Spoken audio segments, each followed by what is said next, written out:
Est-ce que je crois en la réincarnation? Et si oui, pourquoi il y a tant de violeurs, de criminels, de choses absolument abominables dans le monde? Alors, c'est la question qu'une personne m'a posée.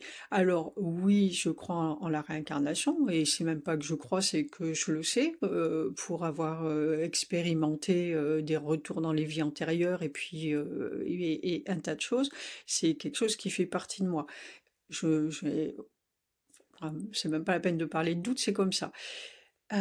Et pourquoi on revient expérimenter des choses comme ça? On est sur un chemin d'apprentissage. La vie est une suite d'apprentissage.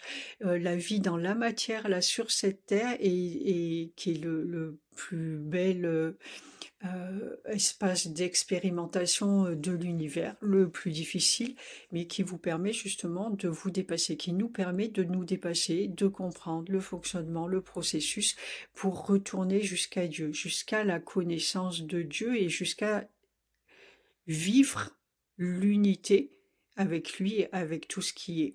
Ça, c'est vraiment le but ultime. Et pour ça, bien, il faut en passer par de multiples choses, toutes des joyeuses, et aussi des difficiles.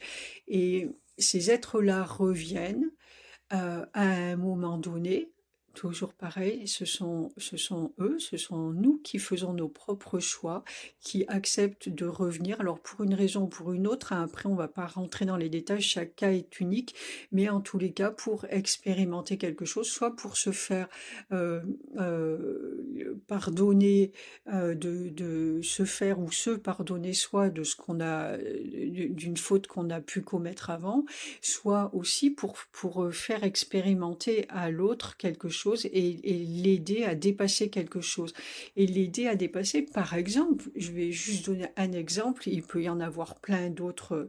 Voilà, là, si on va parler, puisqu'il y a les histoires de beaucoup de viols d'enfants, d'inceste, et qui reviennent sur le tapis en ce moment. De toute façon, tout remonte à la surface actuellement. Toutes les noirceurs de l'être remonte à la surface actuellement. C'est tout ce travail qu'on est en train de faire collectivement et individuellement pour mettre la lumière à l'intérieur de chacun, c'est collectif et individuel, ben, ça fait remonter les choses, on enlève la noirceur, on est en train de nettoyer. C'est ça, ce fameux cataclysme, rien d'autre. Moi, je réponds à toutes les vidéos un petit peu en même temps, comme ça.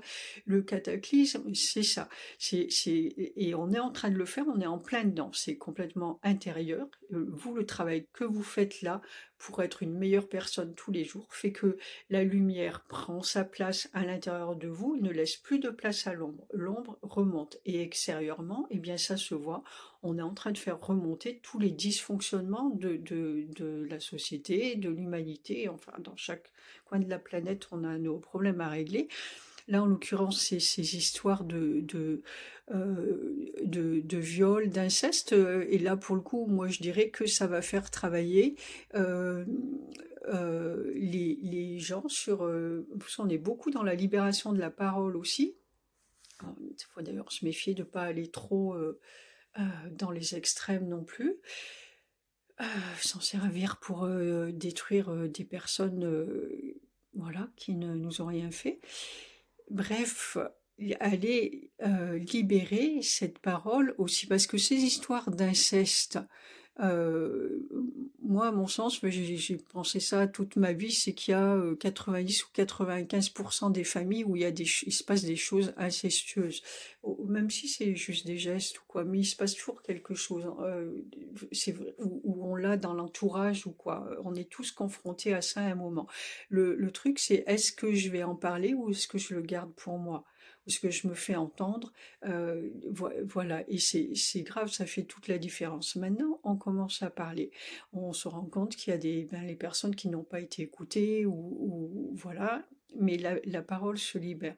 Eh bien, ces actes-là, ces personnes qui ont choisi de venir euh, euh, générer ces actes juste horribles, sont venus aussi dans le but, entre autres, parce qu'on vient jamais juste pour une seule chose quand même, mais dans le but d'obliger les gens à réagir et à se remettre en question.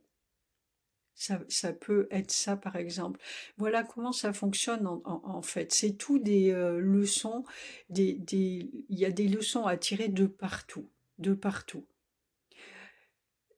À nous de trouver les leçons. C'est vraiment un changement d'état d'esprit où, au lieu de vous mettre en colère systématiquement et de voir tout ce qui se passe à l'extérieur, recentrez-vous, regardez-le, oui, mais comme autant de leçons à apprendre, et recentrez-vous comme vous seriez à l'école. Hop, vous allez prendre vos devoirs, faire vos travail à l'école, et après vous avez vos devoirs chez vous, réfléchir à la rédaction que vous allez faire, etc. Ça, c'est un travail intérieur. Ben là, c'est pareil. Vous regardez et vous dites, OK, il y a une raison à ça. Laquelle? Pourquoi Dieu nous envoie ça en fait? C'est pas pour nous punir. Tiens, ça c'est une chose qui est vraiment importante. Moi, le jour où j'ai compris, j'ai entendu ça, pourquoi Dieu m'en veut? Qu'est-ce que je lui ai fait? J'ai entendu, ce ne sont pas des punitions, ce sont des leçons.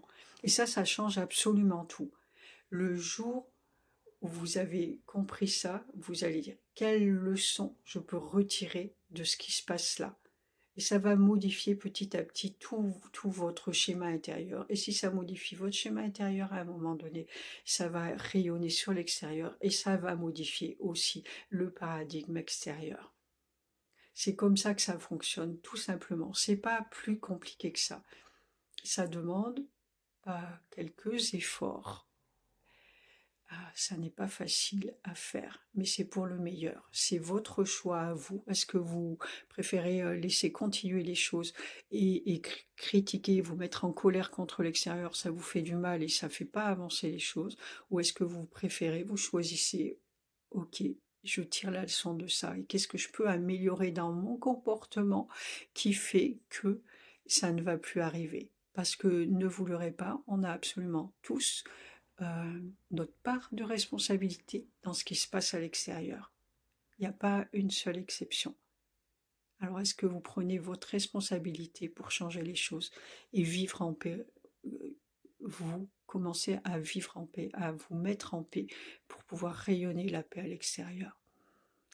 Voilà ce qu'il en est par rapport à tous ces événements extérieurs difficiles. On est absolument bien d'accord. Et je vous souhaite des bonnes réflexions, des bonnes méditations. Et puisque moi je travaille avec les anges, réfléchissez, demandez à votre ange de vous aider à comprendre ce qui se passe et à vous montrer, à vous faire vivre les choses pour que vous puissiez être en paix par rapport à tout ce qui est. Merci.